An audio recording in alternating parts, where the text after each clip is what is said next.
ठीक है, देखो ये क्वेश्चन है हमारा 90 ग्राम जल में 1.8 ग्राम ग्लूकोज का मोल प्रभाव है। ठीक है, तो कैसे सॉल्व करना है कि हमें दोनों का मोल निकालना रहेगा। जैसे हमारा क्या रहेगा, यहाँ पे 90 ग्राम जल है और इसके बाद 1.8 ग्राम ग्लूकोज है। ये ग्राम हमारा विलायक हो गया, ये हमारा विलेय हो गया। तो पहले देखिए, पहले हम सॉल्व जब करेंगे इसे, तो ये H2O का पहले हम M निकाल लेते हैं, मॉलिक्यूलर मास। जो जल है ये विलायक का काम करेगा। तो हाइड्रोजन का कितना होता है 1 और हाइड्रोजन कितना है 2 प्लस ऑक्सीजन हो गया 16। कैलकुलेट कर देंगे तो 2 एकम 2 प्लस 16 बराबर हो गया 18 ग्राम। ठीक, और यहाँ पे देखिए भार की बात कर लेंगे। H2O का भार जो रहेगा कितना ग्राम दिया है 90 ग्राम दिया हुआ। तो देखो यानी कि H2O का मोल निकाल लेंगे। किसका मोल निकालेंगे हम लोग H2O का। ठीक, ये इसको हम कैपिटल N से रिप्रेजेंट कर देंगे। क्यों, क्योंकि विलायक का मोल निकालेंगे हम लोग। जब विलायक का निकालेंगे तो भार बटे क्या होता है और भार, ये फार्मूला होता है मोल निकालने का। तो भार कितना 90 ग्राम, हमने 90 रख दिया। और भार कितना 18, तो हमने 18 रख दिया। और 90 में 18 से भाग करेंगे तो 5 आ जाएगा। कितना मोल आ गया, कितना मोल आ गया वाटर का 5 मोल आ गया। अब ये विलेय हुआ क्योंकि इसकी मात्रा कम है ना। तो देखिए ग्लूकोज, इसका भी हम निकालेंगे। ग्लूकोज का फॉर्मूला C6H12O6। ठीक है, तो कार्बन कितना 6 है और ये कार्बन का भार कितना होता है 12 प्लस हाइड्रोजन हो गया यहाँ पे 12 और एक हाइड्रोजन पड़ता है 1। ऑक्सीजन कितना, ऑक्सीजन है 6। एक ऑक्सीजन का परमाणु भार कितना होता है 16। कैलकुलेट कर देंगे 12 6 कितना आ जाएगा 72, 12 एकम 12, 16 छक्का 96। जोड़ देंगे हम लोग 6 2 8 8 2 10, 9 1 10 7 17 और एक हासिल होगी 18, 180 आ गया। और देखो यहाँ पे ग्लूकोज का, यहाँ पे लिख लेंगे हम लोग ग्लूकोज का भार। तो ग्लूकोज का भार कितना दिया 1.8, तो यहाँ पे जो हमारा 1.8। ठीक है, अब क्या करेंगे, अब हम लोग जैसे ये मोल निकाले थे वैसे इसका भी मोल निकालेंगे। तो यहाँ पे लिखेंगे मोल, इसका मोल ग्लूकोज का।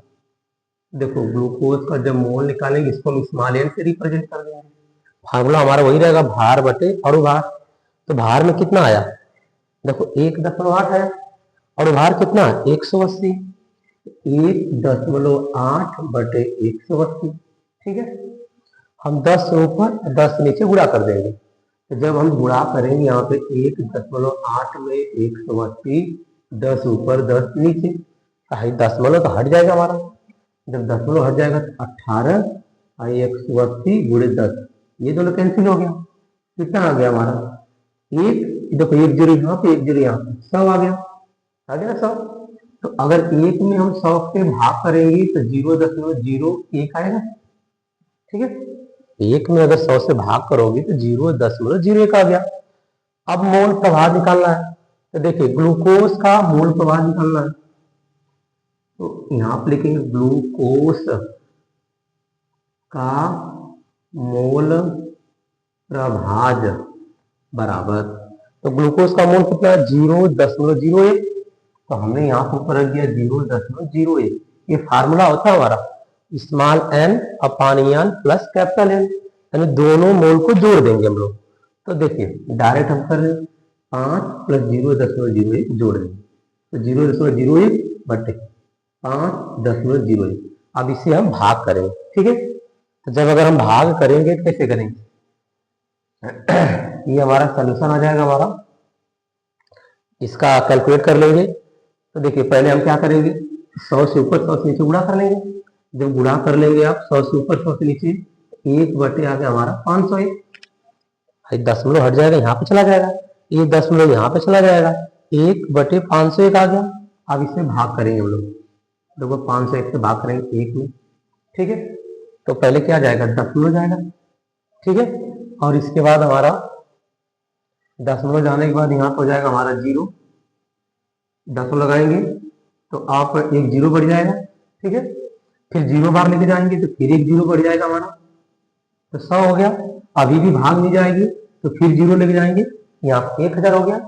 ये 501 है तो एक बार ही जाएगा हमारा, तो देखो 501, यहाँ 9 आ जाएगा और यहाँ भी हमारा 9 आ जाएगा, यहाँ पे 4 आ जाएगा, दशमलव लगा के 0। अब लगभग कितने बार जाएगा, 9 बार जाएगा। तो कौन सा ऑप्शन करेक्ट होगा हमारा, 0.019। ठीक है, तो कौन सा ऑप्शन करेक्ट है हमारा, सी वाला। तो देखो सी है ना, 0.019। समझ में आया कैसे करना है ना, ऐसे हम मोल प्रभाज निकालेंगे। ठीक है, तो नोट कर लो।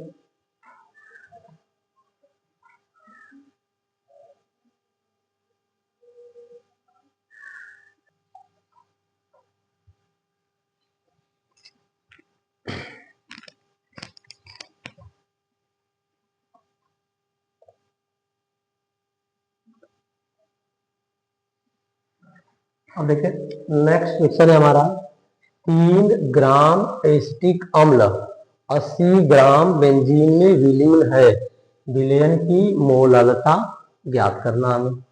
मोलालता, देखिए मोलालता बराबर, पहले हमें निकालना होगा फार्मूला, मोलालता बराबर स्मॉल डब्लू 1000 बटे कैपिटल एम, कैपिटल डब्लू वो भी ग्राम। स्मॉल डब्लू विलेय का भार, कैपिटल डब्लू विलायक का भार, दोनों मिल गए हमें। हमें चाहिए कैपिटल एम यानी कि विलेय का अणुभार चाहिए। देखिए कैपिटल एम जब निकालेंगे, कौन सा अम्ल है विलेय, एसिटिक अम्ल, जिसका फार्मूला होगा CH3COOH। अब इसका अणुभार निकालेंगे तो कार्बन, यहाँ पे देखिए कार्बन 12 हो गया plus hydrogen 1 multiply 3 plus carbon 1 है तो 12 हो गया, ऑक्सीजन 1 और 2। ऑक्सीजन का एटॉमिक मास होता है 16 और इसमें 2 है तो 2 से गुणा कर लिया, प्लस हाइड्रोजन का 1 होता है 12। 1 में 3 का गुणा करेंगे, 3 एकम 3 प्लस 12, 16 गुना हो गया हमारा 48 प्लस 1। अब जोड़ देंगे, 1 8 1 9, 9 2 11, 11 3 हो गया 14 और 14 2 हो गया हमारा 16। यहाँ पे 5 6 1 7, कितना आ गया हमारा 76। एक बार मिला लेंगे आप, कार्बन का हो गया 12, हाइड्रोजन का 1 होता है 3 मल्टीप्लाई कर लेंगे, कार्बन 1 है तो 12 और इसका 16, ये 2 का हमने मल्टीप्लाई कर दिया। देखो यहाँ गलत है, 16 में 2 करें कितना आएगा, 16 गुना 32 होगा ना, ये गलत हो गया। और ऑक्सीजन का, हाइड्रोजन का 1 हो गया। अब फिर से काउंट करेंगे, 1 2 3 2 5 5 3 8 8 2 हो गया 10, अब 4 5 और ये हो गया यहाँ पे 6, कितना आ गया और बात 60 आ गया। अब फार्मूले को रख देंगे हम लोग मोलालता निकालने के लिए, मोलालता बराबर स्मॉल डब्ल्यू का मान कितना है 3 ग्राम है, 3 रख देंगे। फार्मूले में हमारा क्या होता है 1000, हमने 1000 रख दिया और कैपिटल एम कितना है 60 तो हमने 60 रख दिया। कैपिटल डब्ल्यू कितना 80 ग्राम बेंजीन में विलीन है तो हमने यहाँ पे 80 रख दिया। अब देखिए 1 0 2 0 कैंसिल हो गया, 3 1 कम 3 3 दूना 6 हो गया, 2 से कैंसिल कर देंगे तो आ जाएगा यहाँ पे 5, तो ऊपर बच गया हमारा 5 और नीचे बच गया हमारा 8। अब क्या करेंगे हम 5 में 8 से भाग कर देंगे, तो जब अगर हम भाग करेंगे 8 से 5 में, पहले लग जाएगा हमारा दशमलव तो हो गया 0। अब 8 का कितना हो गया 48, 2 हो गया, दशमलव लगा है तो 0 लगा देंगे, 8 गुना कितना हो गया 16, हमने 16 कर दिया, यहाँ पे 4 शेष बच गया, फिर दशमलव लगा तो 0, 8 बचे 40, कितना रिजल्ट में आ गया हमारा 0.625 मोल किलोग्राम इनवर्स। तो कौन सा ऑप्शन करेक्ट हो गया हमारा, ऑप्शन नंबर 3, ये भी हमारा ऑप्शन नंबर 3 करेक्ट है। ठीक है।